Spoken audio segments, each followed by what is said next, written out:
आप सभी को कार्तिक मास की हार्दिक शुभकामनाएं। कार्तिक मास कथा अध्याय 31।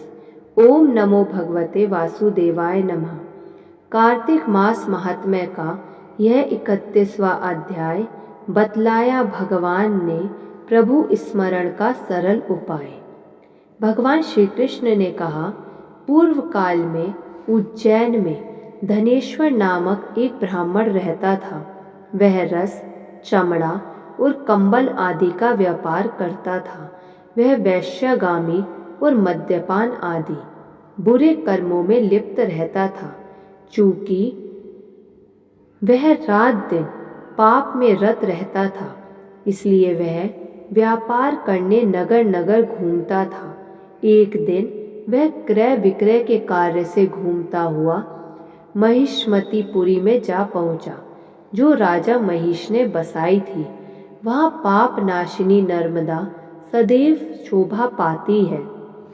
उस नदी के किनारे कार्तिक का व्रत करने वाले बहुत से मनुष्य अनेक गांवों से स्नान करने के लिए आए हुए थे। धनेश्वर ने उन सबको देखा और अपना सामान बेचता हुआ वह भी 1 मास तक वहीं रहा। वह अपने माल को बेचता हुआ नर्मदे नदी के तट पर घूमता हुआ स्नान, जप और देवार्चन में लगे हुए ब्राह्मणों को देखता और वैष्णवों के मुख से भगवान विष्णु के नामों का कीर्तन सुनता था। वह वहां रुककर उनको स्पर्श करता रहा, उनसे बातचीत करता रहा। वह कार्तिक के व्रत की उद्यापन विधि तथा जागरण भी देखता रहा।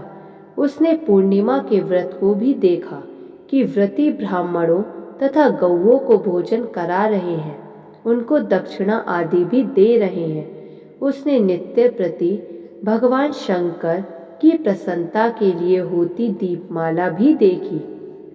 त्रिपुर नामक राक्षस के 3 पुरों को भगवान शिव ने इसी तिथि को जलाया था, इसलिए शिवजी के भक्त इस तिथि को दीप उत्सव मनाते हैं।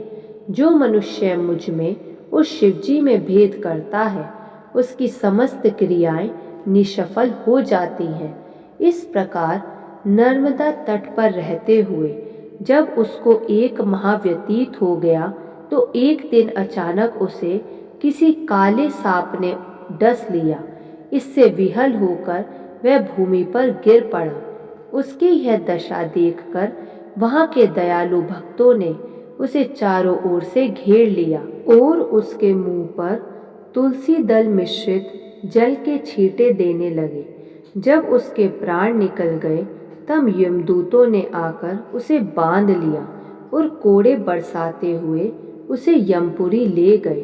उसे देखकर चित्रगुप्त ने यमराज से कहा, इसने बाल्यावस्था से लेकर आज तक केवल बुरे कार्य ही हैं, लेकिन इसके जीवन में तो पुण्य का लेश मात्र भी दृष्टि गोचर नहीं होता।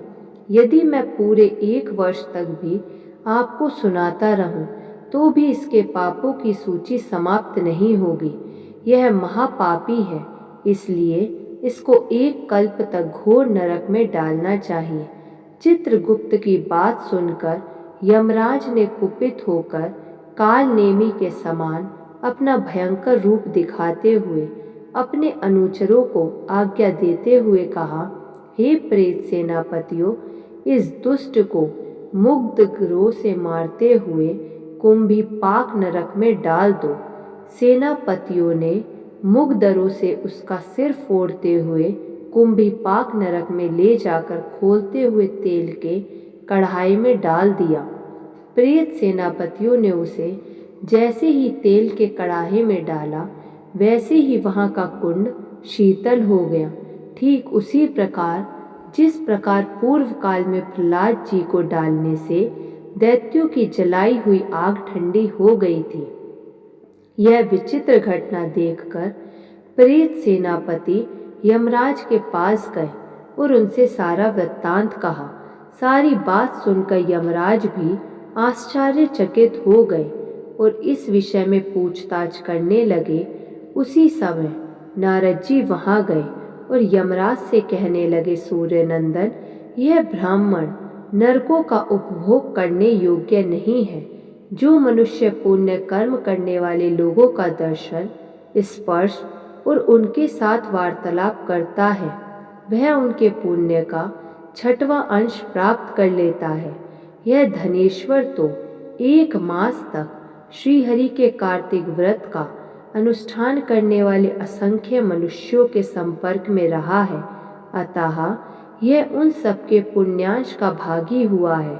इसको अनिच्छा से पुण्य प्राप्त हुआ है, इसलिए यह यक्ष की योनि में रहे और पाप भोग के रूप में सब नरक का दर्शन मात्र करके ही यम यातना से मुक्त हो जाए। भगवान श्री कृष्ण ने कहा, सत्यभामा, नारद जी के इस प्रकार कहकर चले जाने के पश्चात धनेश्वर को पुण्यात्मा समझते हुए यमराज ने दूतों को उस नरक दिखाने की आज्ञा दी। बोलिए विष्णु भगवान की जय हो। कार्तिक मास की जय हो।